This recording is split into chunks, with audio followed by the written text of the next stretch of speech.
दोस्तों यहाँ पर ऐसा माना जाता है कि ये यहाँ पर अभी भूतों का साया है। थोड़ा संभल के हुए हमें चलना पड़ रहा है। इधर की साइड है, यहाँ पे हल्की हल्की सी रोशनी भी आ रही है। बेसिकली ये भाई छावनी है उस समय की, जो कि आराम से राजा के बैठने के काम आती होगी। दोस्तों आज मैं तुम्हें जिस किले में लेकर आया हूँ, यह बहुत ही भूतिया किला है। इसकी चारों तरफ दीवारें ऐसी भूतों की आवाज़ से गूंजती हैं। कहा जाता है कि इस किले में जो भी जाता है वह लौट कर नहीं आता है। यह सामने आपको एक भूतिया किला दिख रहा है, जिसके अंदर मैं जा रहा हूँ। आशा करता हूँ कि मैं लौट कर आ पाऊँ। चलो चलते हैं दोस्तों सुरंग के अंदर। एंड गाइस एक मूवमेंट यहाँ का भी था और यहाँ का भी एक सीन क्रिएट किया गया था। तो ये वाला जो पोर्शन है ये तो पूरा खंडित हो चुका है बेसिकली। और यहाँ पर उस टाइम पे और काफ़ी भव्य यहाँ पे ये कमरे बनाए गए थे, लेकिन आज तो ये कमरे सारे के सारे पूरे गिर चुके हैं और तहस नहस हो चुके हैं। एंड अंदर की साइड हम आपको एक बार और चीज़ दिखा देते हैं कि यहाँ पे मतलब वो प्राचीन कुंड उस टाइम पे बनाए जाते थे पानी को स्टोर करने के लिए, लेकिन आज ये सूखे पड़े हुए हैं और गवर्नमेंट के द्वारा इसका कोई संरक्षण नहीं किया गया, जिसकी वजह से यह पूरी की पूरी बिल्डिंग अस्त व्यस्त हो चुकी है। एंड अंदर की साइड अगर हम आएंगे तो यहाँ पर भी हमें कुछ कमरे देखने को मिलेंगे। और बुंदेलखंड में जो कि उस टाइम पे कलाकृति चलती थी इन मेहरारीदार अलमारियों की, तो ये अलमारी भी मेहरारीदार निकली हुई है। और ये बल्लो पत्थर है जो कि चूना मिट्टी से बनाया जाता था। एंड गाइस इसमें एक कमरा भी है जहाँ पर चमगादड़ों का बसेरा है बेसिकली। आज गाइस मेरी आवाज सही नहीं आ रही हुई क्योंकि माइक नहीं लगा के रखा है। एंड गाइस तो यहाँ पर ये कमरा था उस टाइम पे, तो यहाँ शूटिंग के लिए इसका यूज किया गया था। और हम इस तरफ आपको दिखाते हैं। तो यहाँ पर हम आते हैं तो आपको मैं बता दूं कि यहाँ पे जो आपको पीछे के साइड दिख रहा है ये यहाँ पर है ये बड़ौनी। गाइस ये बड़ौनी है और यहाँ पर ऐसे 12 किलो का निर्माण यहाँ पे किया गया था। और एक हवेली भी है जहाँ पे फिल्म की शूटिंग हुई थी, लेकिन वहाँ पे प्रेजेंट में वो लोग रहते हैं तो अभी तो वहाँ जाना पॉसिबल नहीं है, लेकिन नेक्स्ट टाइम किसी के साथ मैं जाऊँगा तो वहाँ की भी शूटिंग करूँगा। एंड गाइस अंदर की साइड जब हम आते हैं तो यहाँ पर भी हमें कुछ जीने मिल जाते हैं जो कि अभी खंड खंड की स्थिति में है। आज ये खंडित हो चुके हैं, लेकिन एक समय में यह काफी रुआवदार रहते होंगे। ये देखिए काफी गिर चुके हैं पूरी के पूरी जीने। और गाइस यहाँ पर ये वो बाथरूम व्यवस्था है जो कि उस समय पे की जाती थी और यहाँ पे सफाई करने के लिए नीचे सिस्टम है। तो ये बेसिकली सभी कमरों में होता था उस टाइम पे, और यह यहाँ से पानी बाहर जाने के लिए। तो इसके ऊपर भी चलेंगे। एंड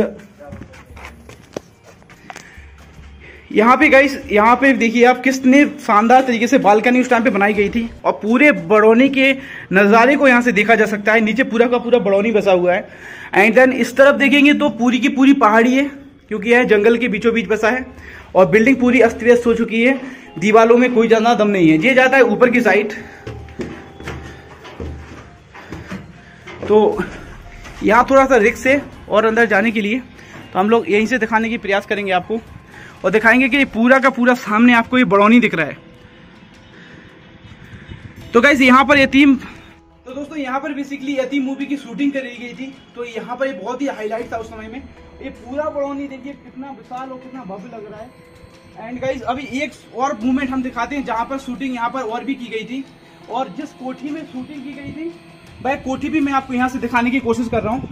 सामने की तरफ है जहाँ पर सीढ़ियों वाला सीन है स्टार्टिंग में। ये देखिए जब वो सन्नी देओल आता है बैग लेके, तो इन्हीं सीढ़ियों से चढ़ के वो ऊपर जाता है और बगल में एक कमरा भी है। अगर मोबाइल में आज मेरी बैटरी भी नहीं है, अगर बैटरी रहती है तो मैं आपको दूर से वहाँ पे दिखाने भी चलूँगा। तो गाइस हम दूसरे छोर पर आ चुके हैं और यहाँ पर भी मूवी की शूटिंग की गई थी बेसिकली। तो यहाँ पर चलिए आप, छोटा सा दरवाजा है यहाँ पे जाने के लिए। आज गाइस वॉइस का थोड़ा सा डिस्टेंस हो रहा होगा तो प्लीज सपोर्ट करना, क्योंकि आज मैं माइक नहीं लगा के रखा है हमने। एंड गाइस मुझे पता नहीं था यहाँ पे इतनी शानदार जगह है। तो गाइस यहाँ से चलते हैं, इस साइड निकलते हैं।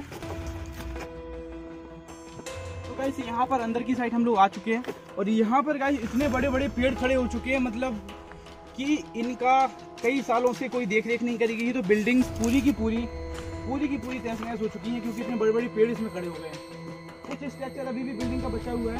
तो चलते हैं गाइस, वो भी दिखाने की कोशिश करते हैं आपको। एंड बड़े संभल के चलना पड़ रहा है यहाँ पे।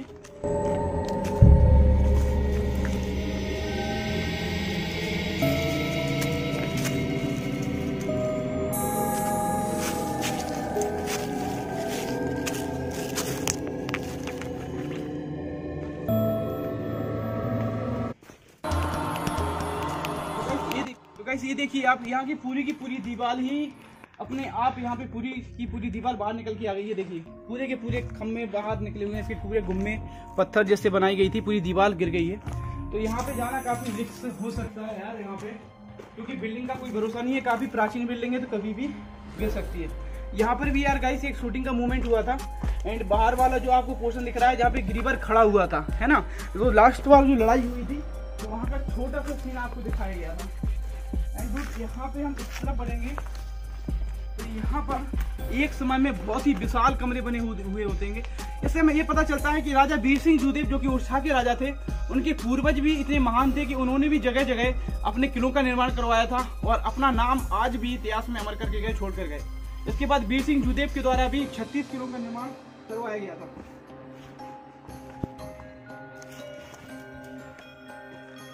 इस तरफ दोस्तों अगर हम जाएंगे, दोस्तों यहाँ पर ऐसा माना जाता है कि यहाँ पर अभी भूतों का साया है और यह एक अंदर ग्राउंड सुरंग है जो हमें ले जा रही है। एंड यहाँ पे थोड़ा सा डर तो लग रहा है क्योंकि चमगादड़ों की आवाज़ आ रही है गाइस, एंड बहुत डेंजर लग रहा है डूड। यहाँ पे थोड़ा संभल के हुए हमें चलना पड़ रहा है क्योंकि चमगादड़ों की आवाज़ आपको सुनाई दे रही है। एंड गाइस यहाँ पे देखिए खड्डे करे गए हैं एंड धन को खोदने के लिए कई लोगों के द्वारा यहाँ पे देखिए कितने ज़्यादा खड्डे खोदे गए हैं और यह है बिल्कुल चट्टान के नीचे है जस्ट। यहाँ पर तो शायद कोई आया नहीं था घूम के, क्योंकि बाहर ही के बाहर घूम के चले जाते हैं।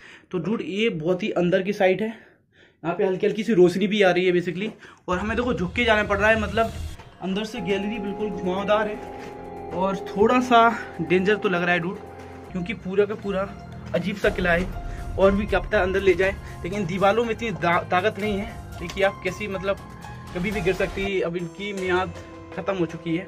तो चलते हैं डूड आगे की साइड। एंड ये डेंजर था यहाँ पे जाना, लेकिन गाइस आप लोगों के लिए यहाँ पे जाते हैं तो थोड़ा सा सपोर्ट जल्दी से कर दिया करो। और देखो यहाँ पे कितने सारे पेड़ खड़े हुए हैं, ऐसी शूटिंग की गई थी उस टाइम पे, इन सभी को क्लीन कर दिया गया था। यतीम फिल्म की शूटिंग आज से समथिंग 30 से 40 साल पहले की गई थी, आई थिंक 35 साल पहले की गई थी यहाँ शूटिंग। तो उस टाइम से 35 साल में तो यार कहाँ से कहाँ हो गई है दुनिया, तो ये पेड़ तो इतने बड़े हो ही जाएंगे। ये जी ने हमें ऊपर की साइड ले जा रहे हैं, तो यहाँ पर भी देखते हैं यहाँ पर क्या है। एंड गाइस यहाँ पर एक कमरा बना हुआ है जो कि छोटा सा कमरा है और अंदर एक गैलरी है और एक सुरंग है जो कि बाहर की साइड हमें ले जा रही है, क्योंकि यहाँ पर ये सुरंग किसी जानवरों के द्वारा की गई होगी, पहले नहीं होगी यहाँ पे। तो हम लोग यहाँ सावधानी से चलते हैं क्योंकि यह नीचे गिर भी सकती है, इस पे चलना अभी सेफ नहीं है। तो गाइस जहाँ पर हम लोग थे अभी वही यही बिल्डिंग है जिसके नीचे बिल्कुल तलघर बना हुआ है। और आप देखिए ये वाला जो घर है ना, इतनी विशाल विशाल चट्टानों के ऊपर दीवारें बनाई गई थी। देखिए आप किस तरीके का स्ट्रक्चर उस टाइप पे बनाया जाता था। इन दीवारों को कोई छेड़छाड़ नहीं करी गई, इन चट्टानों से सॉरी, और इन्हीं के ऊपर दीवारों को खड़ा कर दिया गया और यहाँ पर एक विशाल भवन का निर्माण कर दिया गया था। ये भाई छावनी है उस समय की, जो कि आराम से राजा के बैठने के काम आती होगी, और यह काफ़ी हवादार थी क्योंकि चारों दिशाओं से यह खुली हुई है, तो काफ़ी साई देखने में नज़र अभी भी आती है। तो यहाँ पे ये चट्टानों का जो बीच में गैप था ना, इसको देखिए किस तरीके से ईंटों की नक्काशी से एक सुंदर डिजाइन में कन्वर्ट किया गया था। तो ये बुंदेलखंड की वो शिल्प शैली है जो कि काफ़ी विख्यात थी उस समय में। और यहाँ पर ये शूटिंग, यहाँ पर इतनी ही शूटिंग की गई थी। इसके बाद आगे की शूटिंग जो थी वो उस हवेली में की गई थी, वहाँ पर हम लोग पहुँच रहे हैं। अगर पॉसिबल होगा तो वहाँ का भी दिखाएंगे आपको। पर यतीम फिल्म की शूटिंग तो की गई थी, साथ में ये भी दर्शाया गया था कि हाँ यहाँ के राजा महाराजाओं की जो रियासतें थी उस टाइम पे कितनी भव्य और विशाल थी। मतलब उड़ीसा के जो महाराजा रुद्र प्रताप सिंह बुंदेला थे ना, तो उनके द्वारा अपने पुत्रों को इतना भावी महल बनवा के दिए गए थे रियासतों में, और उनको यहाँ की रियासतें संभालने के लिए दी गई थी। तो चलो चलते हैं गाइस आगे की साइड, और ये पत्थर भरी रास्तों से भी गुजरते हैं फिर से। इस देखिए ये चट्टानें फिर से वही दिख रही हैं जिनके अंदर से गुफा बनी हुई है, तो वहाँ भी नहीं चलना है, चलते हैं आगे की साइड।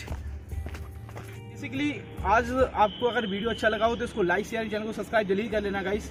और इसी के साथ हम फिर से मिलेंगे किसी किले में और किसी नई लोकेशन के साथ, क्योंकि मैं आपको बहुत सारी जगह दिखाता रहता हूँ, तो प्लीज़ सपोर्ट करें। एंड आज मेरी वॉइस अच्छी नहीं आ रही होगी क्योंकि मेरे पास अभी माइक नहीं है यहाँ पे, तो गाइस सपोर्ट करना इसको, एंड इसको जल्दी से शेयर कर देना अपने दोस्त के पास। फिर मिलेंगे किसी नेक्स्ट ब्लॉग में, तब तक के लिए गुड बाय।